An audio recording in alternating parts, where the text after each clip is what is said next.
Bon, si vous avez cliqué sur cette vidéo, c'est soit que vous avez déjà vu le film, et à ce moment-là, vous voulez mon avis par rapport aux spoilers et par rapport aux défauts du film, parce que pour moi, une partie des défauts du film peuvent ou viennent de ces spoilers. Ou alors, c'est que vous êtes un malade et que vous avez cliqué dessus pour regarder et que vous allez vous faire spoiler violemment. C'est votre problème, je ne juge pas. Je ne juge pas. C'est parti, on va pouvoir attaquer les spoilers. Donc pour cette critique, je vais passer par 3 gros spoilers et c'est ça qui va organiser le reste de la vidéo. Donc le premier, ça va être, on va parler un peu des morts dans le film. Donc que ce soit, que j'ai organisé en 2 parties, ces morts, mais vous allez vite comprendre pourquoi. On va passer à la deuxième partie qui est la fin du film, donc qui est assez lié aux morts, vous allez comprendre pourquoi je dis ça. Et enfin, passer à la dernière partie qui concerne la scène post-générique et qui du coup va impliquer certaines choses non par rapport au film, mais aussi par rapport aux 2 autres films qui vont suivre Avengers et Infinity War, donc Ant-Man 2 et Captain Marvel.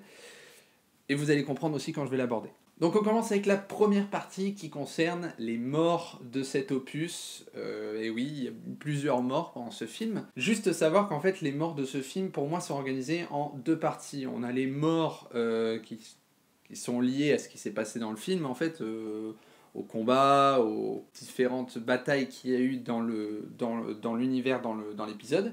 Et l'autre partie des morts qui concerne en fait les personnes qui ont été éliminées lorsque Thanos a finalement réussi à activer le gant. Donc les 50% de la population de l'univers qui sont décédés. Et donc parmi ces 50%, forcément, il y a certains Avengers et certains héros qui ont été touchés par ce mouvement, par cette action. Et donc donc ça c'est la seconde partie des morts. Pourquoi pour moi ça peut être un point positif comme un point faible? Déjà parce que une grosse partie dans la catégorie des premiers, vous remarquerez que des premiers morts, vous remarquerez que c'est très souvent, voire même majoritairement, des personnages en fait qui sont là depuis longtemps. Donc en gros, s'ils sont morts techniquement, ils n'ont plus aucune chance de revenir parce que l'acteur, le contrat est fini. Techniquement, il n'y a plus rien à dire sur eux. Je pense notamment au premier mort du film. On le connaît tous. Il n'y a plus rien à dire sur eux, donc techniquement, eux, c'est des personnes qui ne vont pas revenir. À l'inverse, les personnes de la seconde partie qui sont mortes, pas vraiment mortes, mais qui ont disparu, on va dire, ces personnes-là, en fait, elles ont elles ont plus de chances de revenir, en fait. Parce que ce sont des personnes qui ont été, pour certaines, récemment qui ont été récemment mises dans l'univers cinématographique de Marvel. Donc on peut pas les éliminer comme ça, pas avec un seul film Avengers, parce que s'il y a besoin de faire d'autres films avec eux derrière, ou qu'il y a des choses à développer avec eux, c'est un peu plus difficile après Avengers 3, et c'est un peu plus difficile de revenir à Avengers 3, enfin de faire des allers-retours entre les épisodes au fur et à mesure des années. Donc pour moi, c'est bien déjà d'avoir séparé ces deux-là, parce qu'au moins ça permet de faire de jouer, d'accentuer cet enjeu dramatique, l'enjeu dramatique dont je parlais dans la vidéo sans spoiler, mais en même temps de pouvoir garder un petit espoir entre guillemets, parce quand on est fan, on se doute qu'il y a quand même un espoir derrière. Mais ça peut être un défaut, parce que la question qu'on se posait Yann et moi en sortant du cinéma, c'est forcément ils sont morts, mais il y a de fortes chances qu'ils reviennent. Comment dans Avengers 4 on va faire en sorte que ces personnages reviennent à la vie? Quel est le processus magique, surnaturel qui va être mis en place pour ramener ces personnes à la vie? Donc ça c'est un enjeu qui va être assez difficile, je pense, à aborder dans Avengers 4, à moins que les choses soient déjà faites et que ce soit déjà abordé, et à ce moment-là, j'espère que le scénario sera bon. Mais c'est quelque chose qui est difficile. Donc ça, c'est à voir. Et donc j'enchaîne sur le deuxième spoiler, et je vous disais que c'était lié aux morts, parce que je disais donc que les morts, la deuxième partie, va falloir les ramener à la vie. C'est difficile, comment on va faire, quel va être l'enjeu, l'action réalisée pour les ramener à la vie, c'est... Au niveau du scénario, il faut que ce soit un minimum cohérent. Pourquoi c'est lié? Parce que la fin de Avengers Infinity War, en fait, pareil, c'est une fin assez difficile assez difficile pour enchaîner sur un nouvel opus. Ça y est, c'est fini. Thanos a claqué des doigts.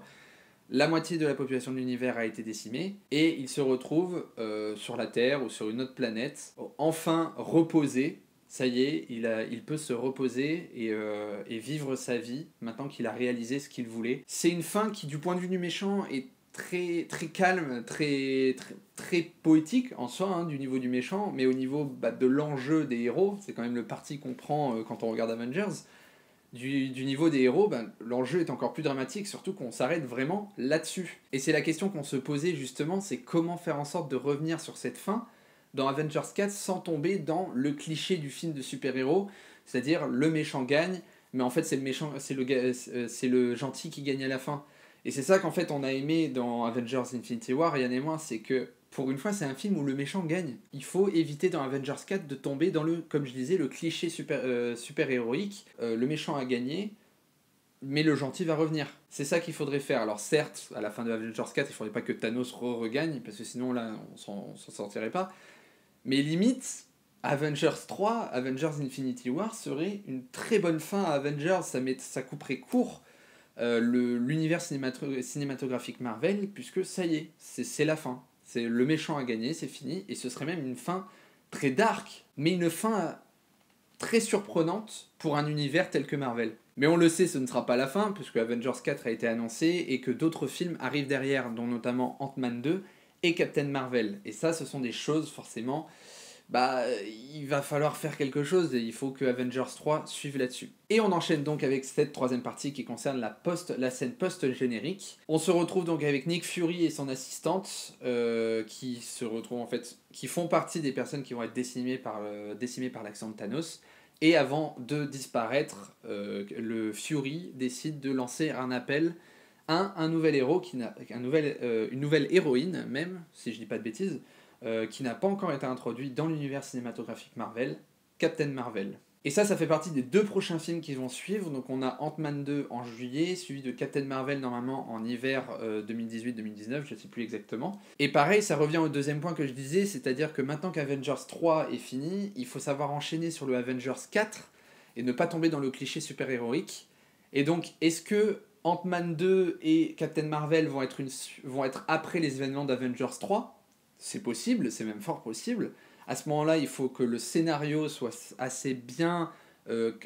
bien écrit pour pouvoir faire en sorte de ne pas trop se concentrer sur les héros, justement, et de pouvoir vraiment suivre les événements de Avengers 3 pour pourquoi pas introduire les événements de Avengers 4. Et autre chose, plus concernant Captain Marvel, qui est quand même maintenant teasé avec cette fin de Avengers 3, il faut savoir bien introduire ce personnage avant le film, donc pourquoi pas voir Captain Marvel dans Ant-Man 2, et on verra bien aussi ce que donnera le film Captain Marvel, puisque peut-être que l'appel de Nick Fury arrivera dans Captain Marvel, et ce sera peut-être l'enjeu du film de pouvoir entamer et débuter les événements de Avengers 4. Conclusion de cette vidéo avec spoiler, la grosse qualité du film, c'est d'avoir fait une fin assez dark, assez surprenante pour un Marvel, où on voit enfin quelque chose de différent par rapport aux autres films qu'on a vus et qui ne tombe pas, justement, comme je disais, dans le cliché super-héroïque du gentil qui gagne à la fin. Et enfin, le gros défaut qu'on a pour Avengers 3, qui n'est pas réellement lié au film, mais qui est lié plutôt à ce que veut apporter le film, c'est plus comment enchaîner sur un Avengers 4 maintenant que tout est fait, et surtout quand on tease un super-héros, il faut savoir bien enchaîner derrière pour l'introduire.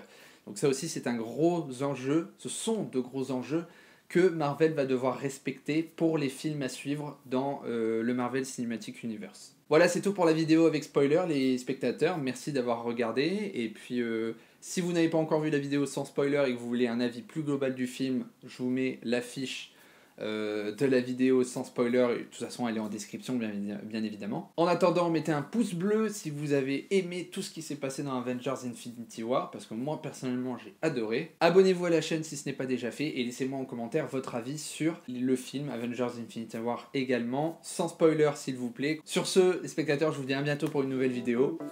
Salut!